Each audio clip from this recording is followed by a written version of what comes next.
question that you're raising relative to the conduct of central bank policy sort of has a question. As we know, in the United States, there's a dual mandate for the Federal Reserve Bank between employment on the one hand and price stability on the other.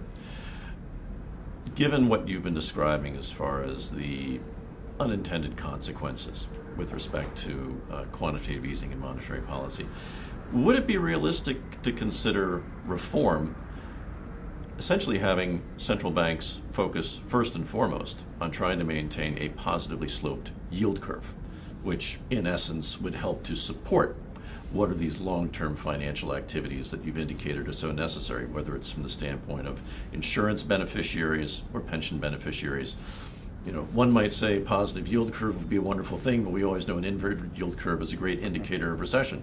So would that be something somewhat similar, more to like King Canute saying he wishes to hold the tide back, however desirable it might be? Yeah, even if it were desirable, it's not feasible. Central banks can only control the short end of the yield curve. The longer you go, the more influences you get from the economic outlook and the more influences you get from the rest of the world. The reason why the US curve has flattened so much has less to do with the US and much more to do with what's going on elsewhere. So I don't think that even if it were desirable, it would be feasible. But is it desirable? I don't think so. I think what's desirable is to deploy the full range of economic tools that we have. Central banks are like doctors, and people have to realize that. When the doctor goes in front of a patient and the patient is suffering, even if the doctor doesn't have the right medicine, she or he will try to help. And he or she may end up giving a medication that only works in the short term and that has side effects, but that's better than doing nothing at all. Now, the presumption is that other doctors with better medications are going to come. That's the presumption, and that's what the Fed and other central banks have been hoping, and it hasn't happened. So do you blame the patient? No. Do you blame the doctor? No. Who do you really blame? The other doctors who haven't come in when they should really be helping. As we know, in terms of conducting monetary policy and really fiscal policy as well, there are always benefits, costs, and risks. As things stand now, we've got over $5 trillion that has been deployed for quantitative easing purposes, the European Central Bank being the most aggressive in the current environment. If over time we're going to hopefully see these funds come out of the market, A, when do you think, at what level of growth might that actually be occurring? You know, are we possibly in a situation where this in excess of $5 trillion is now effectively permanently invested in the market?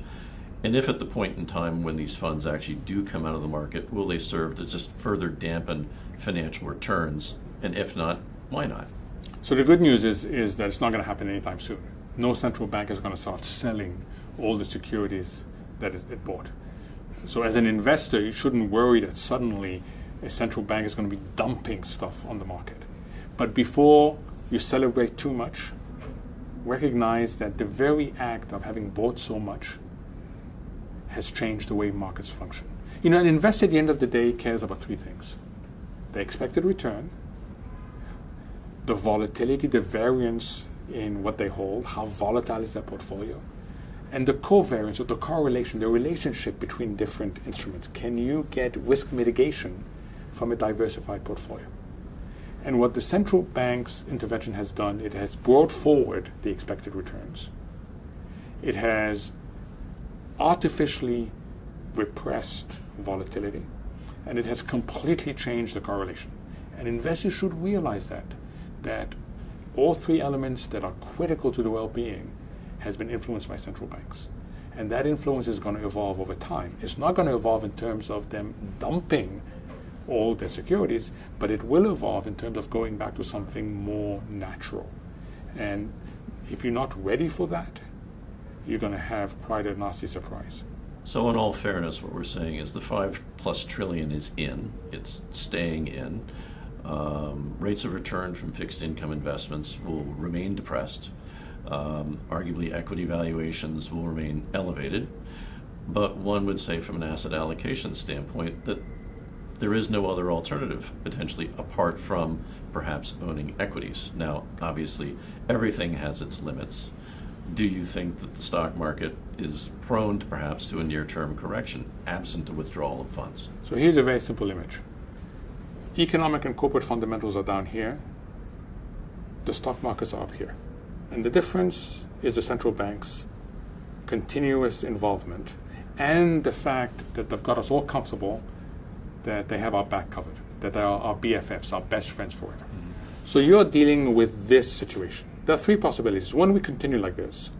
Two, my hope is that the political class responds, fundamentals improve, they validate existing equity prices and push them higher.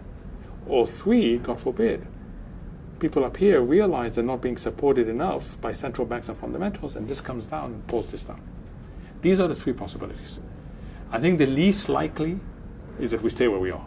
Either you believe that the political class will respond, that we'll get a policy handoff, then the equity market is where you should be. Or alternatively, you believe it's not, and we're coming to the end of the road, and then you want to have a higher allocation to cash than you normally do, so that you can take advantage of what's going to likely to be overshoots on the way down. You advise on long-term investment performance for arguably some of the largest investors globally.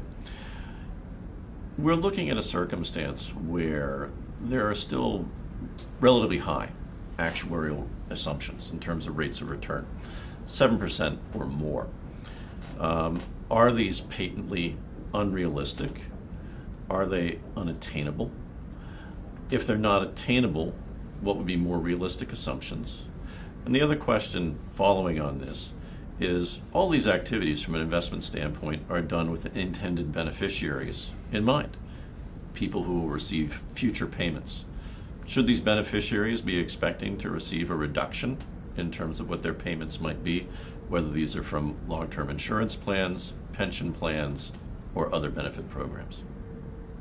So people who actually manage this money and have to deliver, I suspect all of them will tell you two things. 7 to 8% is too high, and we can't get there being just long-term investors. We have to be much more tactical. Look at what has happened in the equity market recently.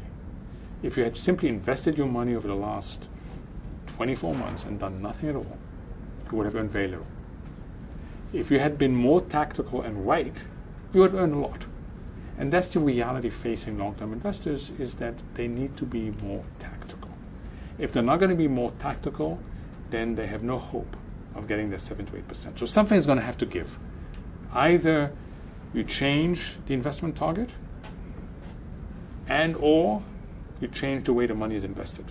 But we cannot continue to believe that the old way of investing long-term is going to yield that. As regards to beneficiaries, a lot depends on who stands behind that promise of 7 to 8%. What's the balance sheet behind it?